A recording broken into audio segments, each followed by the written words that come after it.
ਦੋਸਤੋ ਪੰਜਾਬੀ ਟ੍ਰਿਬਿਊਨ ਦੇ ਰੋਜ਼ਾਨਾ ਪ੍ਰੋਗਰਾਮ ਵੇਲੇ ਦੀ ਗੱਲ ਵਿੱਚ ਤੁਹਾਡਾ ਸਵਾਗਤ ਹੈ। ਮੈਂ ਆਤਿਸ਼ ਗੁਪਤਾ ਤੁਹਾਡੇ ਸਾਹਮਣੇ ਹਾਜ਼ਰ ਹਾਂ ਤੇ ਅੱਜ ਅਸੀਂ ਗੱਲ ਕਰਾਂਗੇ ਗੰਨੇ ਦੇ ਭਾਅ ਵਿੱਚ ਨਿਗੂਨਾ ਵਾਧਾ। ਦੋਸਤੋ, ਕੇਂਦਰ ਸਰਕਾਰ ਵੱਲੋਂ ਜਿਸ ਦਿਨ ਤੋਂ ਸੱਤਾ ਦੇ ਵਿੱਚ ਕਾਬਜ਼ ਹੋਈ ਹੈ ਉਸੇ ਦਿਨ ਤੋਂ ਜਿਹੜਾ ਹੈਗਾ ਕਿਸਾਨਾਂ ਦੀ ਆਮਦਨ ਦੁੱਗਣੀ ਕਰਨ ਦਾ ਜਿਹੜਾ ਇੱਕ ਵਾਅਦਾ ਕੀਤਾ ਜਾ ਰਿਹਾ ਹੈ, ਗੱਲ ਕੀਤੀ ਜਾ ਰਹੀ ਹੈ ਵੀ ਕਿ ਕੇਂਦਰ ਸਰਕਾਰ ਦਾ ਮੁੱਖ ਟੀਚਾ ਹੈ ਵੀ ਕਿ ਕਿਸਾਨਾਂ ਦੀ ਆਮਦਨ ਜਿਹੜੀ ਹੈਗੀ ਹੈ ਉਹ ਦੁੱਗਣੀ ਕਰ ਦਿੱਤੀ ਜਾਵੇ। ਪਰ ਭਾਵੇਂ ਸਰਕਾਰ ਕੁਝ ਵੀ ਦਾਅਵਾ ਕਰੀ ਜਾਵੇ, ਪਰ ਕਿਸਾਨ ਜਿਨ੍ਹਾਂ ਦੀ ਆਮਦਨ ਦੁੱਗਣੀ ਕਰਨ ਦੀ ਗੱਲ ਹੋ ਰਹੀ ਹੈ ਉਹ ਸਪਸ਼ਟ ਤੌਰ 'ਤੇ ਕਹਿ ਰਹੇ ਨੇ ਵੀ ਕਿ ਉਹਨਾਂ ਦੀ ਆਮਦਨ ਦੁੱਗਣੀ ਤਾਂ ਕੀ ਹੋਣੀ ਸੀ, ਬਲਕਿ ਉਹਨਾਂ ਦੀ ਆਮਦਨ ਜਿਹੜੀ ਹੈਗੀ ਹੈ ਘਟਦੀ ਜਾ ਰਹੀ ਹੈ। ਅਤੇ ਹੁਣ ਕੇਂਦਰ ਸਰਕਾਰ ਵੱਲੋਂ ਲੰਘੇ ਦਿਨ ਗੰਨੇ ਦੇ ਭਾਅ ਦੇ ਵਿੱਚ ਜਿਹੜਾ 10 ਰੁਪਏ ਪ੍ਰਤੀ ਕੁਇੰਟਲ ਦਾ ਜਿਹੜਾ ਹੈਗਾ ਵਾਧਾ ਕੀਤਾ ਗਿਆ।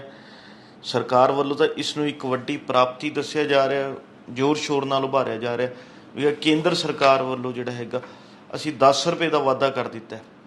ਪਰ ਦੋਸਤੋ, ਇਸ 10 ਰੁਪਏ ਦੇ ਵਾਧੇ ਨਾਲ ਜਿਹੜਾ ਗੰਨੇ ਦਾ ਕੇਂਦਰੀ ਸਰਕਾਰ ਦਾ ਭਾਅ ਹੈ ਉਹ 315 ਰੁਪਏ ਪ੍ਰਤੀ ਕੁਇੰਟਲ 'ਤੇ ਜਿਹੜਾ ਹੈਗਾ ਜ਼ਰੂਰ ਪਹੁੰਚ ਗਿਆ। ਪਿਛਲੇ ਸਾਲ ਉਹ 305 ਰੁਪਏ ਸੀਗਾ, ਪਰ ਹਾਲੇ ਵੀ ਜਿਹੜਾ ਹੈਗਾ ਇਹ ਜੋ ਹੋਣਾ ਚਾਹੀਦਾ ਭਾਅ ਹੈ ਉਸ ਤੋਂ ਬਹੁਤ ਘੱਟ ਹੈ। ਜਿਹੜੀ ਕਿਸਾਨ ਜਥੇਬੰਦੀਆਂ ਨੇ ਜਾਂ ਕਿਸਾਨ ਨੇ, ਗੰਨਾ ਜਿਹੜੇ ਪੈਦਾਵਾਰ ਕਰਨ ਵਾਲੇ ਕਿਸਾਨ ਨੇ, ਉਹ ਇਸ ਤੋਂ ਬੜੇ ਨਮੋਸ਼ ਦਿਖਾਈ ਦੇ ਰਹੇ ਨੇ। ਉਹ ਇਸ ਨੂੰ ਇੱਕ ਨਗੂਨਾ ਜਿਹਾ ਵਾਧਾ ਦੱਸ ਰਹੇ ਨੇ ਵੀ ਕੇਂਦਰ ਸਰਕਾਰ, ਭਾਵੇਂ ਉਹ ਕਹਿ ਰਹੇ ਨੇ ਵੀ ਕਿ ਕੇਂਦਰ ਸਰਕਾਰ ਇਸ 10 ਰੁਪਏ ਪ੍ਰਤੀ ਕੁਇੰਟਲ ਨਾਲ ਜਿਹੜਾ ਆਪਣੀ ਪਿੱਠ ਤਾਂ ਇਸ ਤਰ੍ਹਾਂ ਥਪਥਪੜਾ ਰਹੀ ਹੈ ਵੀ ਕਿ ਜਿਵੇਂ ਉਹਨਾਂ ਨੇ ਪਤਾ ਨਹੀਂ ਕਿੰਨਾ ਕੁ ਵਾਧਾ ਕਰ ਦਿੱਤਾ ਹੋਵੇ। ਪਰ ਉਹ ਇੱਕ ਗੱਲ ਪੁੱਛ ਰਹੇ ਨੇ ਵੀ ਕਿ ਇੱਕ ਸਾਲ ਜਿਹੜੀ ਗੰਨੇ ਦੀ ਫਸਲ ਚੱਲਣੀ ਹੁੰਦੀ ਹੈ ਉਸ ਦੇ ਭਾਅ ਦੇ ਵਿੱਚ 10 ਰੁਪਏ ਪ੍ਰਤੀ ਕੁਇੰਟਲ ਦਾ ਵਾਧਾ ਕੋਈ ਬਹੁਤਾ ਜ਼ਿਆਦਾ ਨਹੀਂ ਹੈ। ਉਹ ਕਹਿ ਰਹੇ ਨੇ ਕਿ ਸਰਕਾਰ ਨੇ ਜਿਹੜਾ ਹੈਗਾ ਇਹ ਬਹੁਤ ਹੀ ਥੋੜ੍ਹਾ ਵਾਧਾ ਕੀਤਾ। ਪਰ ਜਦੋਂ ਅਸੀਂ ਕੇਂਦਰ ਸਰਕਾਰ ਦੀ ਗੱਲ ਕਰਦੇ ਹਾਂ ਤਾਂ ਕੇਂਦਰ ਸਰਕਾਰ ਕਿਤੇ ਨਾ ਕਿਤੇ ਆਂਕੜਿਆਂ ਦਾ ਜਾਲ ਜਿਹੜਾ ਇਹੋ ਜਿਹਾ ਪਰੋ ਕੇ ਸਾਰੇ ਕਿਸਾਨਾਂ ਨੂੰ ਜਾਂ ਆਮ ਲੋਕਾਂ ਨੂੰ ਇਸ ਗੱਲ ਨੂੰ ਜਚਾਉਣ ਦੀ ਕੋਸ਼ਿਸ਼ ਕਰ ਰਹੀ ਹੈ ਵੀ ਕਿ ਵਾਕਈ ਇਸ ਸਰਕਾਰ ਨੇ ਪਤਾ ਨਹੀਂ ਕਿਸਾਨਾਂ ਲਈ ਕੀ ਕੁਝ ਕਰ ਦਿੱਤਾ ਹੋਵੇ। ਕਿਉਂਕਿ ਉਹ ਇਸ ਦੇ ਨਾਲ ਨਾਲ ਜਿਹੜਾ ਹੈਗਾ, ਜੇ ਅਸੀਂ ਪੁਰਾਣੇ ਆਂਕੜਿਆਂ ਨੂੰ ਕਹਿ ਦਿਓ ਜਾਂ ਜੋ ਸਰਕਾਰ ਦੇ ਦਾਅਵੇ ਨੇ, ਤਾਂ ਉਹਨਾਂ ਤੋਂ ਪਤਾ ਲੱਗਦਾ ਵੀ ਕਿ ਉਹ ਕਹਿ ਰਹੇ ਨੇ ਵੀ ਕਿ ਕੇਂਦਰ ਸਰਕਾਰ ਦੇ ਕਈ ਆਗੂ ਵੀ ਕਿ ਸਾਲ 2014-15 'ਚ ਦੇਸ਼ ਦੇ ਵਿੱਚ ਗੰਨੇ ਦਾ ਭਾਅ ਜੋ ਕਿ 210 ਰੁਪਏ ਪ੍ਰਤੀ ਕੁਇੰਟਲ ਸੀ, ਤਾਂ ਸਾਡੀ ਸਰਕਾਰ ਨੇ ਇਹਨਾਂ 9 ਸਾਲਾਂ ਦੇ ਵਿੱਚ ਇਸ ਭਾਅ ਨੂੰ ਵਧਾ ਕੇ ਜਿਹੜਾ ਹੈਗਾ ਉਹ 315 ਰੁਪਏ 'ਤੇ ਲੈ ਗਏ ਆ।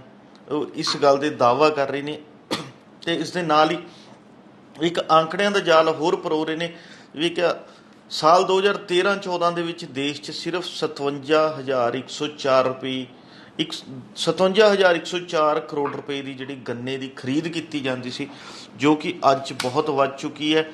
ਉਹਨਾਂ ਨੇ ਆਂਕੜਾ ਜਿਹੜਾ ਹੈਗਾ ਦੱਸਿਆ ਵੀ ਕਿ 2022-23 ਦੇ ਵਿੱਚ ਪਿਛਲੇ ਸਾਲ ਦੇਸ਼ ਦੇ ਵਿੱਚ 1,11,366 ਕਰੋੜ ਰੁਪਏ ਦਾ ਜਿਹੜਾ ਗੰਨੇ ਦੀ ਖਰੀਦ ਕੀਤੀ ਗਈ ਸੀ।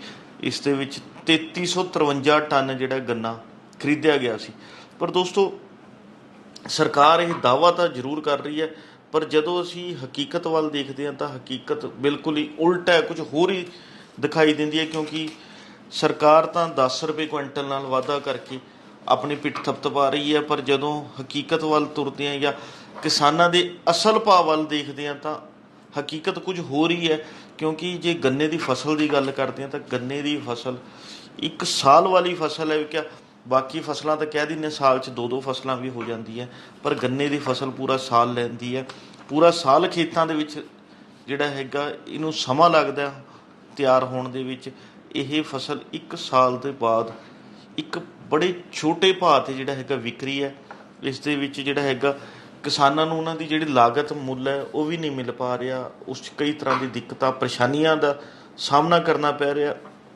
ਅਤੇ ਇਸ ਦੇ ਨਾਲ ਹੀ ਜਿਹੜੇ ਅਸੀਂ ਹੋਰ ਦੇਖੀਏ ਤਾਂ ਇਸ ਜਿਹੜੀ ਹੈਗੀ ਹੈ ਗੰਨਾ ਕਿਸਾਨਾਂ ਵੱਲੋਂ ਅੱਗੇ ਇਹ ਗੰਨਾ ਜਿਹੜਾ ਹੈਗਾ ਖੰਡ ਮਿੱਲਾਂ ਨੂੰ ਵੇਚਿਆ ਜਾਂਦਾ ਹੈ, ਤਾਂ ਉੱਥੇ ਵੀ ਕਈ ਤਰ੍ਹਾਂ ਦੀ ਦਿੱਕਤਾਂ ਪਰੇਸ਼ਾਨੀਆਂ ਕਿਸਾਨਾਂ ਨੂੰ ਝੱਲਣੀਆਂ ਪੈਂਦੀਆਂ। ਕਿਉਂਕਿ ਖੰਡ ਮਿੱਲਾਂ ਦੇ ਵਿੱਚ ਵੀ ਕਈ ਤਰ੍ਹਾਂ ਦੀ ਸਮੱਸਿਆਵਾਂ ਜਿਹੜੀ ਸਾਹਮਣੇ ਆਉਂਦੀਆਂ ਵੀ ਕਿ ਉੱਥੇ ਅਦਾਇਗੀ ਦੀ ਸਮੱਸਿਆ ਸਭ ਤੋਂ ਵੱਡੀ ਰਹਿੰਦੀ ਹੈ। ਕਿਉਂਕਿ ਕਿਸਾਨ ਜਿਹੜੇ ਨੇ ਗੰਨਾ ਦੇ ਤਾਂ ਦਿੰਦੇ ਨੇ, ਉੱਥੇ ਵੇਚ ਦਿੰਦੇ ਨੇ, ਪਰ ਉਸ ਦੀ ਅਦਾਇਗੀ ਲੰਬਾ ਸਮਾਂ ਨਹੀਂ ਹੁੰਦੀ।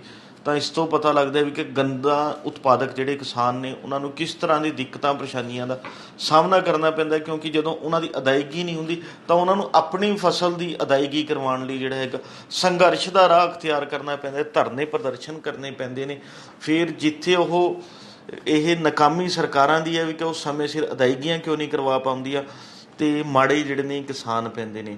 ਪਰ ਉੱਥੇ ਹੀ ਜਦੋਂ ਅਸੀਂ ਦੂਜੇ ਪਾਸੇ ਦੇਖਦੇ ਹਾਂ ਤਾਂ ਹੋਰ ਚੀਜ਼ ਵੀ ਨਿਕਲ ਕੇ ਆਉਂਦੀ ਹੈ ਵੀ ਕਿ ਸਮੇਂ ਦੇ ਨਾਲ ਨਾਲ ਮਹਿੰਗਾਈ ਦੇਸ਼ 'ਚ ਬਹੁਤ ਵੱਧਦੀ ਜਾ ਰਹੀ ਹੈ। ਜਿਵੇਂ ਸਰਕਾਰ ਇੱਕ ਪਾਸੇ ਜਿਹੜਾ ਕੰਪੈਰੀਜ਼ਨ ਕਰਕੇ ਦਿਖਾ ਰਹੀ ਹੈ, ਤਾਲਮੇਲ ਕਰਕੇ ਦਿਖਾ ਰਹੀ ਹੈ ਵੀ ਕਿ ਸਾਲ 2014-15 'ਚ 210 ਰੁਪਏ ਦਾ ਰੇਟ ਸੀ, ਅੱਜ 315 ਹੋ ਗਿਆ ਹੈ ਇਹਨਾਂ 9 ਸਾਲਾਂ ਦੇ ਵਿੱਚ। ਪਰ ਜੇ ਅਸੀਂ 9 ਸਾਲਾਂ ਦੇ ਵਿੱਚ ਮਹਿੰਗਾਈ ਦੇਖੀਏ ਜਾਂ ਖੰਡ ਤੇ ਕੀ ਨੇ ਗੁੜ ਦੇ ਭਾਅ ਦੇ ਵਿੱਚ ਹੀ ਫਰਕ ਦੇਖੀਏ ਤਾਂ ਇਹ ਅੱਧੋ ਅੱਧ ਫਰਕ ਜਿਹੜਾ ਦੇਖਣ ਨੂੰ ਮਿਲ ਸਕਦਾ, ਕਿਉਂਕਿ ਖੰਡ ਤੇ ਗੁੜ ਦੇ ਭਾਅ ਜਿਹੜੇ ਨੇ ਉਹ ਲਗਭਗ ਦੁੱਗਣੇ ਦੇ ਜਿਹੜਾ ਹੈਗਾ ਕਰੀਬ ਪਹੁੰਚ ਚੁੱਕੇ ਨੇ ਇਹਨਾਂ 10 ਸਾਲਾਂ ਦੇ ਸਮੇਂ ਵਿੱਚ। ਤਾਂ ਸਰਕਾਰ ਕਿਸ ਹਿਸਾਬ ਸਿਰ ਕਹਿ ਰਹੀ ਹੈ ਜਾਂ ਉਹ ਕਿਸ ਹਿਸਾਬ ਸਿਰ ਜਿਹੜਾ ਹੈਗਾ ਕਿਸਾਨਾਂ ਨੂੰ ਗੰਨੇ ਦੇ ਭਾਅ ਦੇ ਵਿੱਚ ਵਾਧਾ ਦੇ ਰਹੀ ਹੈ। ਜੇ ਅਸੀਂ ਦੇਖੀਏ ਤਾਂ ਸਰਕਾਰ ਦੇ ਹਿਸਾਬ ਸਿਰ ਹੀ ਤਾਂ ਜਿਹੜੇ ਗੰਨੇ ਦਾ ਭਾਅ ਉਸ ਸਮੇਂ 210 ਰੁਪਏ ਹੁੰਦਾ ਸੀਗਾ, ਜੇ ਅੱਜ ਖੰਡ ਤੇ ਗੁੜ ਦੀ ਕੀਮਤਾਂ ਦੁੱਗਣੇ ਭਾਅ 'ਤੇ ਪਹੁੰਚ ਗਈਆਂ ਤਾਂ ਉਸ ਹਿਸਾਬ ਸਿਰ ਗੰਨੇ ਦੀ ਕੀਮਤ ਵੀ 400 ਰੁਪਏ ਤੋਂ ਵੱਧ ਪਹੁੰਚਣੀ ਚਾਹੀਦੀ ਸੀ। ਇਸੇ ਕਰਕੇ ਜਿਹੜੀ ਪੰਜਾਬ ਦੀਆਂ ਕਿਸਾਨ ਜਥੇਬੰਦੀਆਂ ਵਿਸ਼ੇਸ਼ ਤੌਰ 'ਤੇ ਭਾਰਤੀ ਕਿਸਾਨ ਯੂਨੀਅਨ ਡਕੌਂਦਾ ਨੇ ਤਾਂ ਇਸ ਦੀ ਨਿਖੇਧੀ ਕਰਦੇ ਹਾਂ, ਜਿਹੜਾ ਹੈਗਾ ਬਿਆਨ ਵੀ ਜਾਰੀ ਕਰ ਦਿੱਤਾ ਵੀ ਕਿ ਕੇਂਦਰ ਸਰਕਾਰ ਨੇ ਇੱਕ ਨਗੂਨਾ ਜਿਹਾ ਵਾਧਾ ਕੀਤਾ। ਉਹਨਾਂ ਨੇ ਇਸ ਤੋਂ ਜਿਹੜੀ ਨਮੋਸ਼ੀ ਜ਼ਾਹਰ ਕੀਤੀ ਹੈ, ਉਹਨਾਂ ਨੇ ਮੰਗ ਕੀਤੀ ਹੈ ਵੀ ਕਿ ਕੇਂਦਰ ਸਰਕਾਰ ਜਿਹੜੀ ਹੈ ਸਵਾਮੀਨਾਥਨ ਦੀ ਰਿਪੋਰਟ ਦੇ ਆਧਾਰ 'ਤੇ 460 ਰੁਪਏ ਪ੍ਰਤੀ ਕੁਇੰਟਲ ਜਿਹੜਾ ਹੈਗਾ ਗੰਨੇ ਦਾ ਭਾਅ ਤੈਅ ਕਰਨਾ ਚਾਹੀਦਾ, ਪਰ ਜੋ ਕਿ ਹਲੇ 315 'ਤੇ ਹੀ ਚੱਲ ਰਿਹਾ ਦੇਸ਼ ਦੇ ਵਿੱਚ। ਤਾਂ ਇਹ ਵੀ ਇੱਕ ਵੱਡੀ ਸਮੱਸਿਆ ਵਜੋਂ ਨਿਕਲ ਕੇ ਸਾਹਮਣੇ ਆ ਰਿਹਾ। ਜਦੋਂ ਅਸੀਂ ਦੂਜੇ ਪਾਸੇ ਮਹਿੰਗਾਈ ਦੀ ਗੱਲ ਕਰਦੇ ਹਾਂ ਤਾਂ ਦੇਸ਼ 'ਚ ਮਹਿੰਗਾਈ ਕਿਵੇਂ ਵੱਧਦੀ ਜਾ ਰਹੀ ਹੈ। ਕਦੇ ਜਿਹੜੇ ਪੈਟਰੋਲ ਅਤੇ ਡੀਜ਼ਲ ਦੇ ਭਾਅ ਬੜੇ ਘੱਟ ਹੁੰਦੇ ਸੀ, ਅੱਜ ਉਹ ਵੀ ਜਿਹੜਾ ਹੈਗਾ 100 ਰੁਪਏ ਦੇ ਕਰੀਬ ਪਹੁੰਚ ਚੁੱਕੇ ਨੇ। ਜਿਹੜਾ ਇਸ ਤੋਂ ਇਲਾਵਾ ਅਸੀਂ ਗੈਸ ਸਿਲੰਡਰ ਦੀ ਗੱਲ ਕਰ ਦਈਏ, ਬਿਜਲੀ ਕੀਮਤਾਂ ਦੀ ਗੱਲ ਕਰ ਦਈਏ ਜਾਂ ਹੋਰ ਵੱਖ-ਵੱਖ ਖੇਤਰਾਂ ਦੀ ਗੱਲ ਕਰ ਲਈਏ, ਸਾਰੇ ਹੀ ਪਾਸੇ ਜਿਹੜਾ ਹੈਗਾ ਮਹਿੰਗਾਈ ਅਸਮਾਨ ਨੂੰ ਜਿਹੜਾ ਹੈਗਾ ਹੱਥ ਲਾ ਰਹੀ ਹੈ। ਪਰ ਗੰਨਾ ਕਿਸਾਨਾਂ ਨੂੰ ਜਿਹੜਾ ਹੈਗਾ ਉਸ ਤਰ੍ਹਾਂ ਦੀ ਆਮਦਨ ਨਹੀਂ ਹੋ ਪਾ ਰਹੀ, ਉਸ ਤਰ੍ਹਾਂ ਦੀ ਉਹਨਾਂ ਨੂੰ ਜਿਹੜਾ ਗੰਨੇ ਦੀ ਕੀਮਤਾਂ ਨਹੀਂ ਮਿਲ ਪਾ ਰਹੀਆਂ। ਇਸ ਕਰਕੇ ਉਹਨਾਂ 'ਚ ਇੱਕ ਨਮੋਸ਼ੀ ਦੇਖਣ ਨੂੰ ਮਿਲਦੀ ਹੈ, ਕਿਉਂਕਿ ਪਿਛਲੇ ਸਮੇਂ 'ਚ ਜਦੋਂ ਅਸੀਂ ਦਾਲਾਂ ਦੀ ਗੱਲ ਕਰਦੇ ਹਾਂ ਜਾਂ ਜਿਹੜੇ ਤੇਲ ਵਾਲੇ ਬੀਜ ਨੇ ਉਹਨਾਂ ਦੀ ਗੱਲ ਕਰਦੇ ਹਾਂ ਜਾਂ ਹੋਰ ਜਿਹੜੇ ਫਸਲਾਂ ਦੀ ਗੱਲ ਕਰੀਏ ਤਾਂ ਉਹਨਾਂ 'ਚ ਪਿਛਲੇ ਕੁਝ ਸਮੇਂ 'ਚ ਇੱਕ ਵੱਡਾ ਵਾਧਾ ਜਿਹੜਾ ਹੈਗਾ ਦੇਖਣ ਨੂੰ ਮਿਲਿਆ। ਕਾਫੀ ਵਾਧਾ ਜਿਹੜਾ ਉਹਨਾਂ ਦੀ ਕੀਮਤਾਂ 'ਚ ਹੋਇਆ, ਪਰ ਸਰਕਾਰ ਵੱਲੋਂ ਸਿਰਫ ਗੰਨੇ ਨੂੰ ਲੈ ਕੇ ਬੜਾ ਜਿਹੜਾ ਹੈਗਾ ਇੱਕ ਨਮੋਸ਼ੀ ਭਰਿਆ ਫੈਸਲਾ ਜਿਹੜਾ ਹੈਗਾ ਲਿਆ ਜਾ ਰਿਹਾ ਵੀ ਕਿ ਇਸ ਵਾਰ ਸਿਰਫ 10 ਰੁਪਏ ਪ੍ਰਤੀ ਕੁਇੰਟਲ ਦਾ ਵਾਧਾ। ਇਸ ਲਈ ਜਿਹੜਾ ਹੈਗਾ ਕਿਸਾਨ ਵੀ ਮੰਗ ਕਰ ਰਹੇ ਨੇ, ਚਾਹੀਦਾ ਸਰਕਾਰਾਂ ਨੂੰ ਵੀ ਹੈ ਵੀ ਕਿ ਉਹ ਘੱਟੋ ਘੱਟ ਜਿਹੜੀ ਇੱਕ ਸਾਲ ਦੇ ਵਿੱਚ ਮਹਿੰਗਾਈ ਵੱਧ ਰਹੀ ਹੈ ਉਸ ਮਹਿੰਗਾਈ ਦੀ ਹੀ ਜਿਹੜੀ ਹੈਗੀ ਐਵਰੇਜ ਰੱਖ ਲੈਣ, ਐਵਰੇਜ ਕੱਢ ਲੈਣ, ਜਿਹੜਾ ਹੈਗਾ ਉਸ ਹਿਸਾਬ ਸਿਰ ਜੇ ਕੀਮਤ ਵਧਾਉਣ ਤਾਂ ਵੀ ਜਿਹੜਾ ਹੈਗਾ 10 ਰੁਪਏ ਪ੍ਰਤੀ ਕੁਇੰਟਲ ਕਿਤੇ ਵੀ ਨਹੀਂ ਬਣਦੀ। ਇਸ ਦੀ ਕੀਮਤ ਜਿਹੜੀ ਹੈਗੀ ਵੱਧ ਵਧਾਉਣੀ ਬਣਦੀ ਹੈ।